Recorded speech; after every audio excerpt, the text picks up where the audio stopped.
तोपर्यंत तुम्हाला काही प्रश्न विचारायचे असतील त्याची मनात उजळणी करा, ते प्रश्न माझ्यासमोर ठेवा आणि त्यामुळे ते येतो आवाज का? ठीक.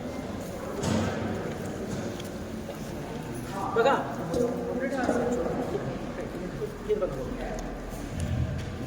एका फार्मा कंपनीचा नफा किती आहे तुम्हाला कल्पना आहे?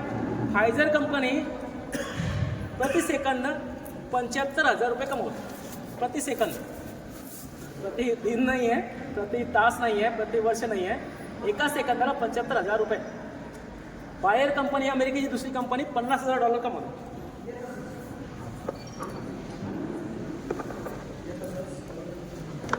ऐकायला येतं का? मोबाईल लावा. हॅलो, ऐकायला येतं? बायर कंपनी $50,000 कमवते. तिसरी जी कंपनी आहे ती जॉन्सन अँड जॉन्सन, ती सेकंदाला $40,000 रुपये कमवते.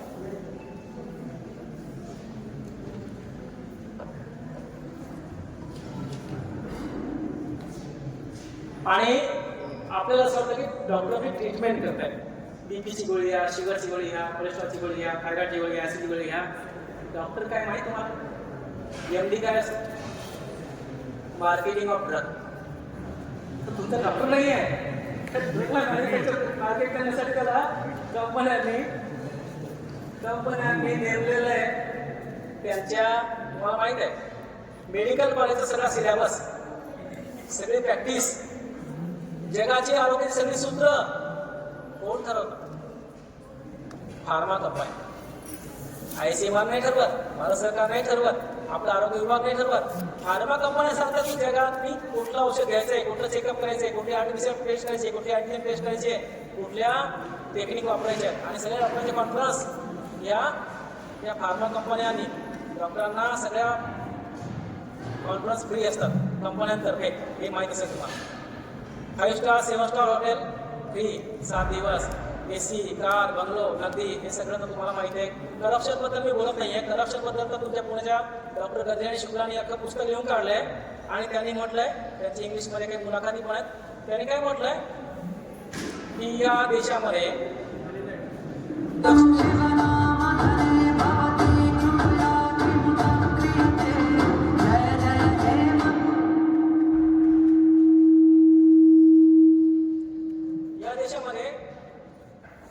दक्षिणेपासून उत्तरेपर्यंत आणि ते गोव्यापासून कलकत्त्यापर्यंत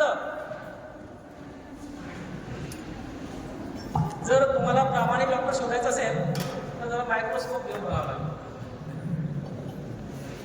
बघा, तुम्हाला माणूस म्हणून डॉक्टर खूप चांगला आहे, कारण तो तुमच्यासारखाच आहे, तुमच्यासारखाच प्राणी. ठीक आहे,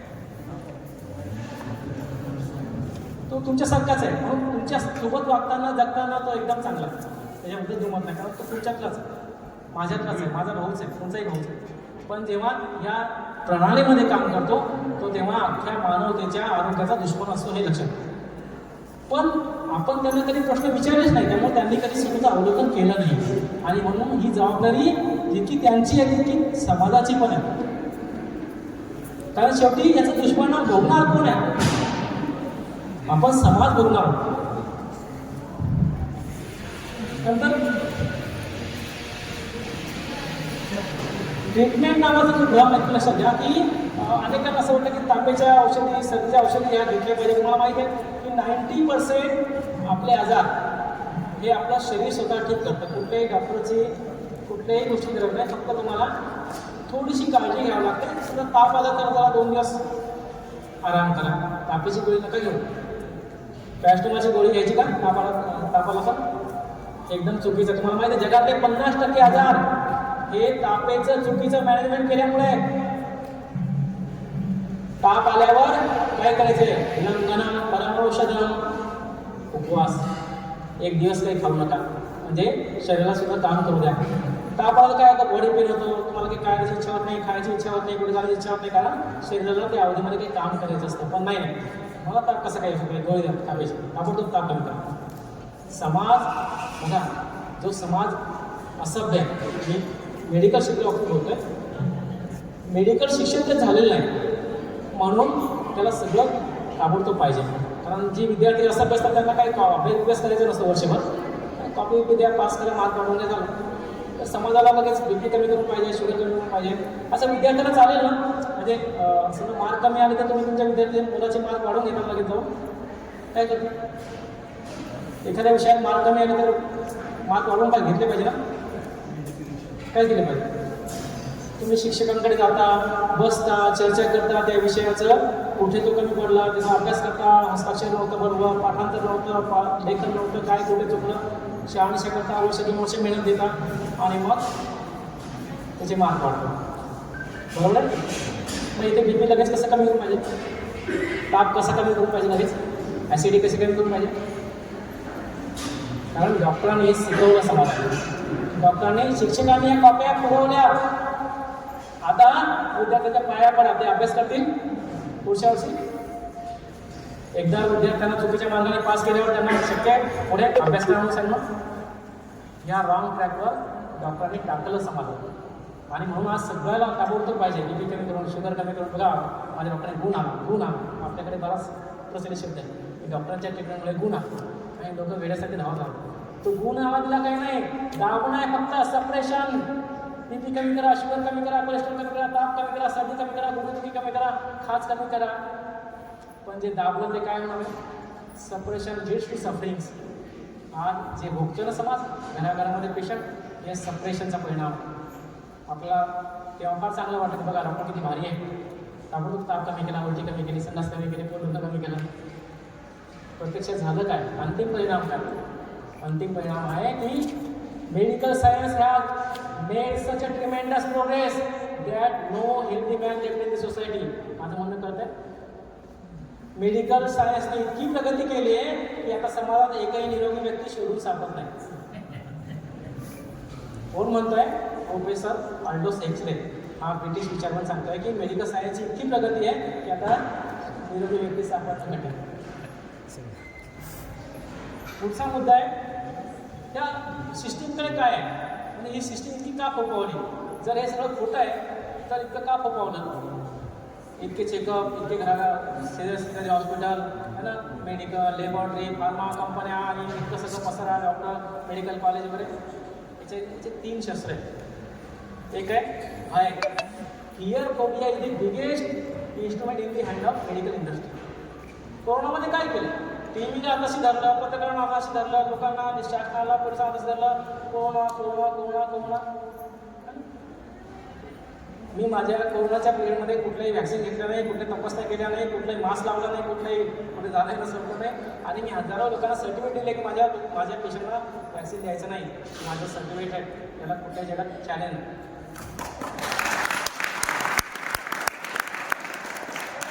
हा सगळा एक छोटा पसार आहे, पण माणसाची निगेटिव्ह इमोशनला पकडण्याची सवय असते.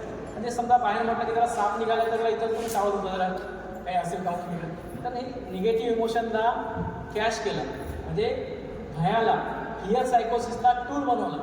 मेडिकल इंडस्ट्रीकडे एकच हत्यार आहे सगळ्यात मोठं, ते आहे भय. तुमच्या मनात भीती घाला, बीपीची, शुगरची, कॅन्सरची, कोलेस्ट्रॉलची, थायरॉइडची. हा मेडिकल टेररिझम आहे, लक्षात ठेवा.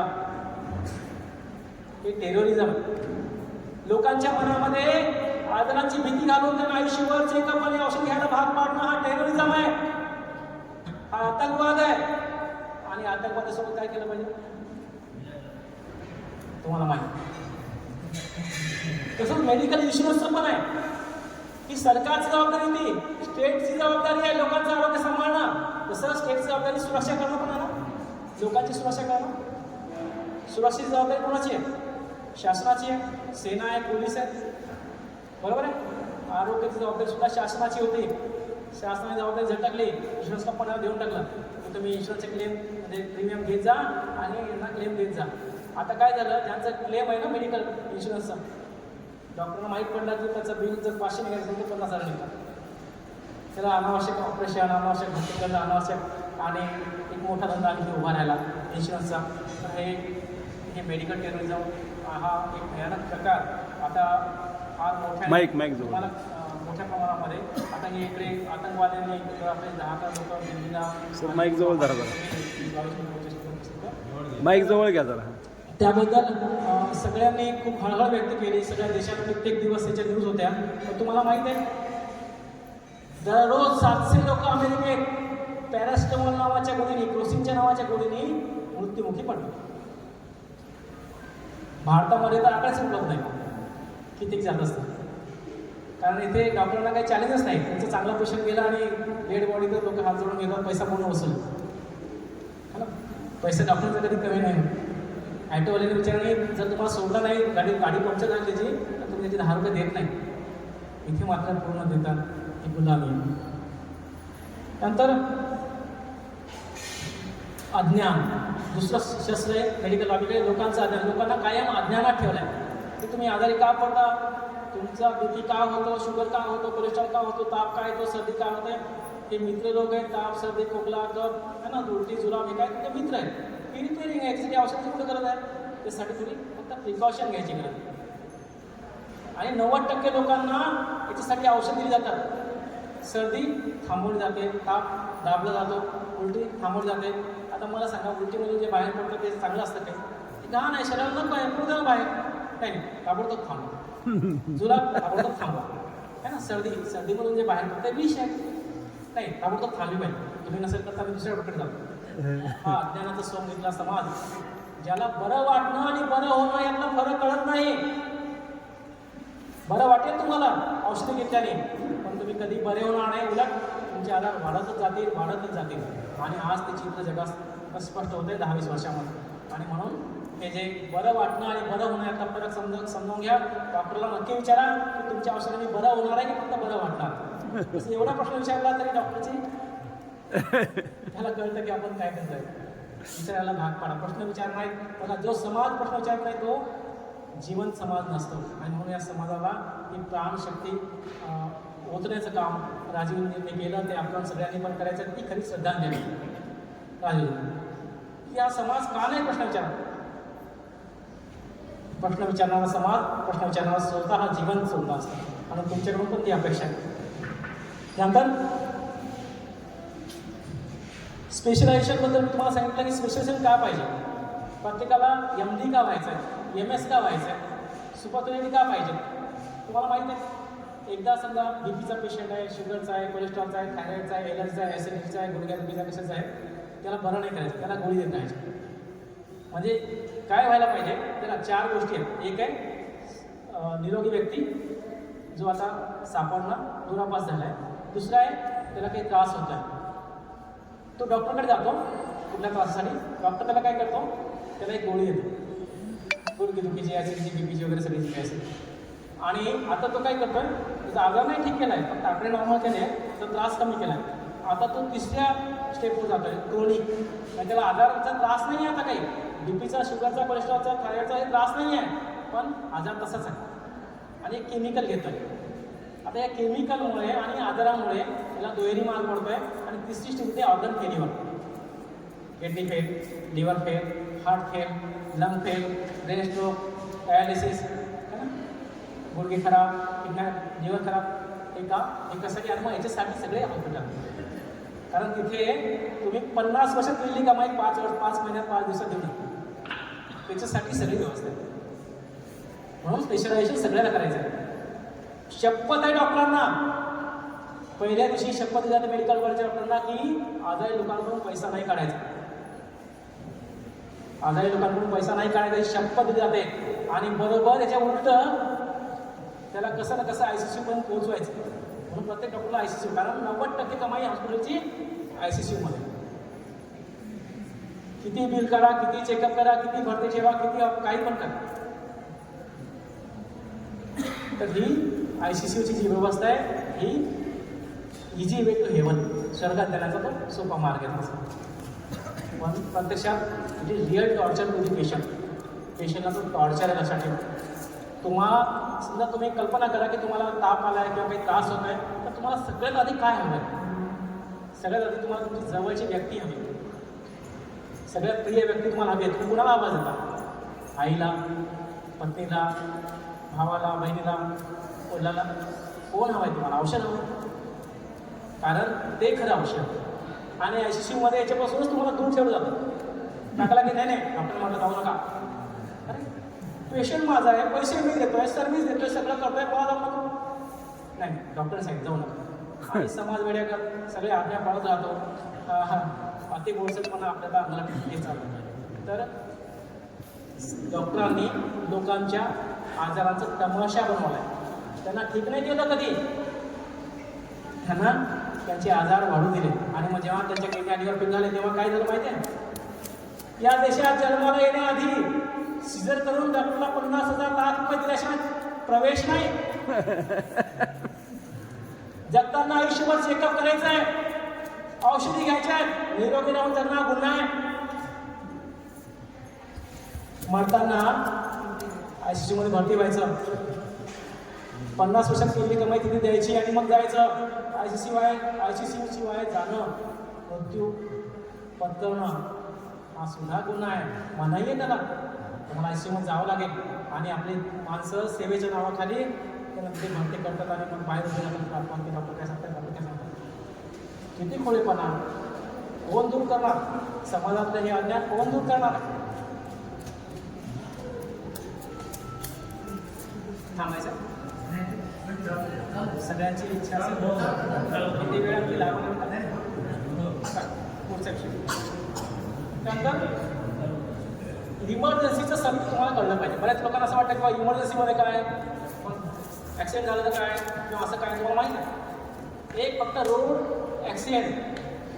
रोड ॲक्सिडेंटमध्ये झालेली दुखापत त्यासाठी डेंटिंग पेंटिंग लागते. जसं गाडीला डॅमेज झाला पण काय करतो पत्रे गित्रे ठीक करतो. त्या डेंटिंग पेंटिंगसाठी डॉक्टर करत, कारण त्यांना तेवढंच तंत्र माहिती. त्यांना हे डेंटिंग पेंटिंगवाले सगळे म्हणजे दिसत नसेल चष्मा लावा, कानाला मशीन लावा, आहे ना, प्लॅस्टर लावा, आहे ना, पट्टी करा, जखमा धुवा, आणि हे सगळं किंवा पुढे रक्तस्राव थांबवा, हे डेंटिंग पेंटिंग असेल.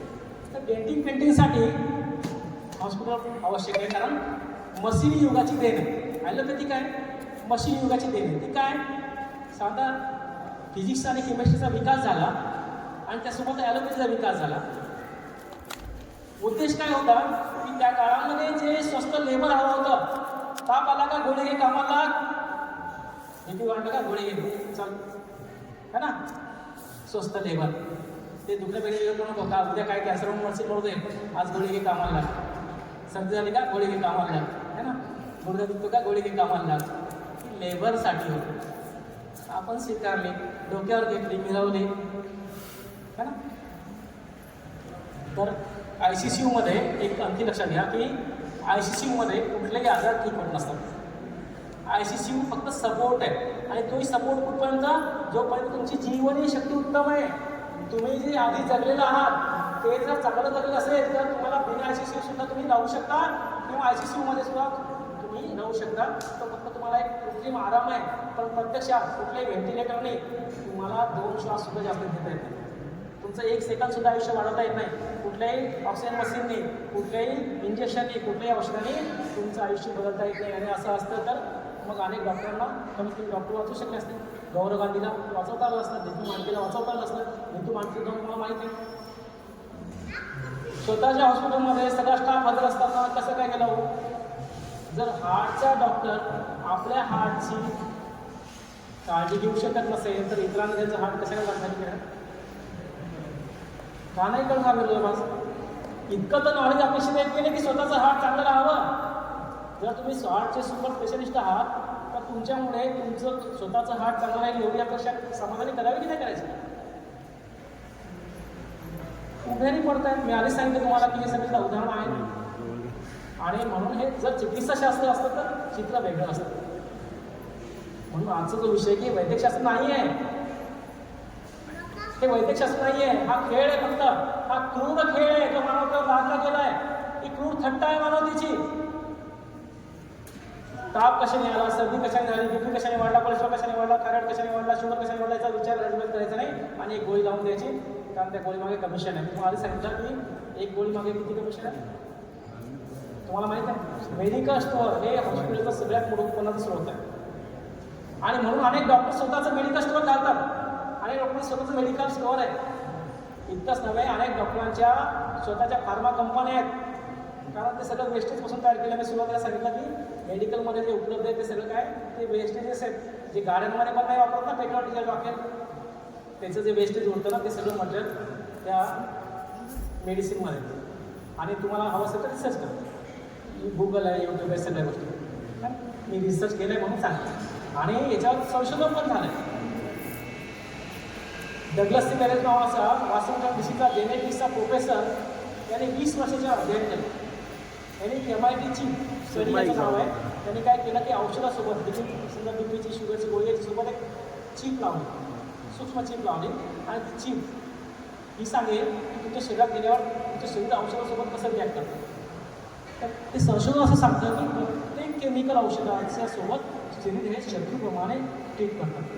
त्याला नष्ट करण्याचा पूर्णपणे प्रयत्न करताना फर्स्ट पास इफेक्ट समजा की तुमच्या शरीरात समजा ताप उतरण्यासाठी 250 मिलीग्राम पॅरासिटामॉलची गोळीची गरज असेल तर तुमच्या लिव्हर ते 250 लिव्हर डिस्ट्रॉय करतं म्हणून ते 500 देतं.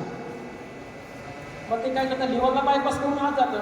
जर ते लिव्हर त्याला नष्ट करू शकलं नाही तर ते शरीराला नष्ट करेल. कारण लिव्हर कशासाठी नष्ट करतं, कारण शरीराला ते नको आहे, ते पॉयझन आहे. पण आपल्याला ताप कमी करून हवा आहे. आपला अहंकार फार मोठा आहे. मला ताप कसा काय येतो, मी कसंही वागलं तरी माझे असे नाही वाटत नाही. ताबडतोब गोळी कमी करा, गोळी घ्या, कमी करा. आणि मी कसंही वागलं तरी मला गुंठाने दिसला पाहिजे किंवा मला बीपी शुगर नाही वाटलं पाहिजे. तर असं नाही चालणार आहे. आपल्याला सुश्रुताचार्य, चरकाचार्य, वाग्भटाचार्य काय सांगतात की असं जगा की अनागत आजार म्हणजे जे आजार आलेला नाही ते आजार आपल्याला येऊ नये असं आपण जगलं पाहिजे. तर जगण्याचं सुद्धा दिनचर्या, ऋतुचर्या वगैरे थोडं जर सांगितलं आहे. अदम्य राजकृष्णांनी याबद्दल खूप सांगितलं आहे, त्यामुळे त्याच्याकडे जाणार नाही. त्यानंतर व्हेंटिलेटर ऑक्सिजनबद्दल सुद्धा असंच आहे. कुठल्याही राहू नका, लाखो रुपये सगळे बुजू नका. कुठल्याही व्हेंटिलेटरने रुग्णाचे प्राण वाचतात असं अजिबात सिद्ध होत नाही. तो फक्त एक सपोर्ट आहे. आणि तो सपोर्ट तेव्हा आहे जेव्हा तुमच्या शरीरामध्ये जीवनी शक्ती उरलेली असेल. आणि ती नसेल तर तुम्ही किती सपोर्ट लावा, ऑक्सिजन लावा, काही नाही, पेशंट 1 सेकंद पण नका. आणि म्हणून या खोट्या अविचारीपणामध्ये बळी पडू नका आणि आपला पैसा आणि जीवन संपवू नका. त्यानंतर शल्यक्रिया, सर्जरीबद्दल लोकांना फार महत्त्वाचं वाटतं किंवा सर्जरी सर्जरी सर्जरी सर्जरी है ना, बायपास, एंजिओप्लास्टी है ना, गुडघे बदला, खोबे बदला, खांदे बदला है ना, त्यानंतर लिव्हर ट्रान्सप्लांट, किडनी ट्रान्सप्लांट, गुडघे ट्रान्सप्लांट. हा बघा, एक लक्षात घ्या की रोड ॲक्सिडेंटच्या ज्या केसेस आहेत त्या सोडल्या तर बाकीच्या सगळ्या इमर्जन्सी ज्या ॲलोपॅथीच्या औषधांमुळे आहेत. हे लिहून घ्या तुमच्याकडे. लोक तुम्हाला विचारतात की इमर्जन्सीमध्ये काय करायचं आहे, पण इमर्जन्सी कारण कोण आहे? इमर्जन्सी कारण या सगळ्या औषधी आहेत ज्या तुमच्या पोटात रोज जात आहेत. डॉक्टर नाही सांगत तुम्हाला. जीवन तुमचं आहे, निर्णय तुमचा आहे. दुसरं, सर्जरीची जी सुरुवात आहे ती कुठे केली तुम्हाला माहीत आहे? सुश्रुताचार्य, जिथं राजशिकांनी सांगितलंच आहे. सुश्रुताचार्य हे सर्जरीचे आद्य प्रवर्तक. इसवी सन 2600 पूर्वी, इसवी सन 2600 सुश्रुताचार्यांनी हा ग्रंथ लिहिला, सुश्रुतसंहिता. त्यामध्ये 121 अवजार सर्जरीची, 300 टेक्निक आणि 1120 आजारांची व्याधी ज्यामध्ये सर्जरी केली जाते त्या सगळ्यांचं सांगोपांग वर्णन आहे. ती सगळी चोरी केली आणि ॲलोपॅथीने वापरली. आणि आपण त्यांना म्हणतो सर्जन आहे, मोठा माणूस, डॉक्टर सर्जन चोर आहे. आणि सुश्रुताचार्यांचं नाव नाही, चरकाचार्यांचं नाव नाही, बेईमानपण. साहित्य चोरीचं जगात दुसऱ्या यापेक्षा मोठं उदाहरणसुद्धा नाही. ॲलोपॅथीने कुठून काय काय चोरण्याचा पण एक शोध घ्यायला पाहिजे. त्यानंतर बघा, विकास कुणाचा करायला पाहिजे. म्हणजे डॉक्टरांचा, हॉस्पिटलचा प्रचंड विकास झाला हे आपल्याला सगळ्यांना माहिती आहे. मेडिकल स्टोअरचा, लॅबॉरेटरीचा, MRIचा, CT स्कॅनचा, सगळ्या सेंटरचा, मेडिकल कॉलेजचा, नर्सिंग कॉलेजचा, फिजिओथेरपीचा, पॅथॉलॉजीचा सगळा विकास झाला आहे ना. गावाची गावं, शहरं व्यापली झाली, चौकात बरोबर. पण ज्या पेशंटसाठी हे सगळं होतं त्याचं काय? त्याचा विकास कुठे होता आहे? तो तू म्हणतोच आहे म्हणजे रोज गोळ्या घेऊन लाचारी पत्करत आहे. आणि तुम्हाला माहीत आहे ॲलोपॅथी हे ज्या काळामध्ये, वृद्धाप काळामध्ये जेव्हा सगळ्यात सन्मानाचं जीवन, कारण तुम्ही सगळं जीवन उभं केलं असतं, संसार उभा केलेला असतो, पैसा आणता, जमीन जुमला, घर बंगला, त्या काळात तुम्हाला सगळ्यात जास्त सन्मान हवा आहे, आदर हवा आहे. त्या काळात ॲलोपॅथी औषधं घेणाऱ्या लोकांच्या वाट्याला सगळ्यात जास्त अपमान येतो. कारण शरीरातून थांबून गेलेलं असतं, किडनी खराब झाली आहे, बेडवर पडलेलं आहे, पुन्हा रागीच मलमूत्र होतं आहे, घाण वास येतो आहे, घरचे लोक केस करत आहेत, मरणाची वाट पाहत आहेत. तिरस्कार करतायत, बाई लावतायत, पण बाबा लहान आहे सार्थक ही लाचारी हे ॲलोपॅथीचं देणगी आहे. या देशामध्ये असं जर्जर होऊन मारणं हे कधीच नव्हतं. निसर्गता माणसं म्हणत होती. शिवाजी महाराजांनी 10 मिनिटं देवाचं नाव घेतलं सगळ्यात. स्वामी विवेकानंद 10 मिनिटं, महात्मा फुले 10 मिनिटं फिनिश. तर हा प्रवास, मृत्यू हा आनंद आहे, उत्सव आहे. तो फक्त बदल आहे जीवनाचा, म्हणजे संपूर्ण नाही आहे जीवन, पुन्हा यायचं आहे. ही जीवनाचा एक टप्पा आहे फक्त. पण मेडिकल इंडस्ट्रीने, डॉक्टरांनी याचं सुद्धा मेडिकलायझेशन केलं आहे. मृत्यूला अत्यंत दर्दनाक, अत्यंत त्याला म्हणतो की लाजीरवाणं, लाचारीचं आणि अतिशय केविलवाणं करून ठेवणे, अतिशय दिनहीन अवस्थेमध्ये माणूस मृत्यू पावतो. हे त्या मनुष्यत्वाचा आणि त्या सगळ्या व्यवस्थेचा सुद्धा एक मोठा अपयश आहे. आणि म्हणून या वृत्तीमध्ये सुद्धा आपण सजग व्हायला पाहिजे. आपल्या माणसांना आपल्या मांडीवर, आपल्या घराजवळ त्यांचं आयुष्य संपलं असेल तर ते जातील, काहीतरी राहतील, काय करत नाही. आयुर्वेदिक औषधं सक्षम आहे, घरगुती सक्षम आहे, विषयोपचार सक्षम आहे, आणि घरगुती उपचार सक्षम आहे. तुमची उपस्थितीसुद्धा अनेक लोकांना वाचून जाते. तुम्ही प्रेमाने जो बसा, बोला, त्यांच्याशी त्यांचा वेळ शेअर करा, त्यांचं आयुष्य वाढत नाही. डॉक्टर अतुल हेगडे, अतुल गावंडे हे बोस्टन युनिव्हर्सिटी अमेरिकेत प्राध्यापक. त्यांनी एक पुस्तक लिहिलं बिईंग मॉर्टल. त्याने म्हटलं की हे जे केविलवानं जीवन लोकांच्या वाटेला येतं आहे ICCUमध्ये आणि वार्धप काळामध्ये, हे सगळे ॲलोपॅथीचं सगळं धिंगाणा. या बाबतीमध्ये सुद्धा सजग व्हायचं आहे. लोकांना अशा सेवेच्या नावाखाली लाचारी पत्र देऊ नका. Mower care is more dangerous. हे जे सेवेच्या नावाखाली केअर देवाचे ICCU इंटेन्सिव्ह केअर, हे फक्त पैसे वसूल करण्याचं साधन आहे. त्याच्यामध्ये कुठलंही आरोग्य नाही, लक्षात घ्या. आणि कुठलंही याचं ऑडिट झालेलं नाही. निष्पक्षपणे कोणीही असं सांगू शकत नाही की अमुक औषधांनी तुमचे प्राण वाचतात, हार्ट अटॅक वाचतो किंवा BP कमी होतो. हे तात्पुरतं ठीक आहे, पण प्रत्यक्षात आरोग्य कधीही मिळतं. आणि आरोग्य नसेल तर तो खेळ कशासाठी करायचा? त्यानंतर अमेरिकेची काय अवस्था आहे आणि भारतात पुढे काय होणार आहे, तर असं विश्लेषण करूया आणि थांबूया आपण, आणि पुढे तुम्हाला जेवण वगैरे सांगायचं. तर अमेरिका जगाचं म्हटलं तसं ॲलोपॅथीचं माहेर आहे. आणि भारतामध्ये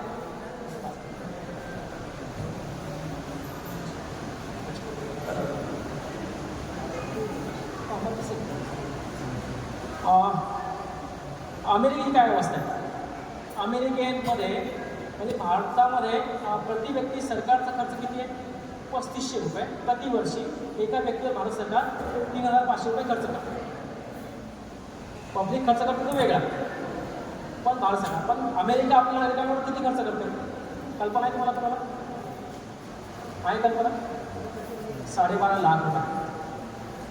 भारत सरकार 3500 रुपये, अमेरिकन सरकार 12.5 लाख रुपये. तरीसुद्धा अमेरिकेमध्ये 70% लोकांचं दिवाळं, म्हणजे 100 लोकांचं दिवाळं निघत असेल तर त्यातली 70% लोकांचं दिवाळं मेडिकल कारणांमुळे निघतं.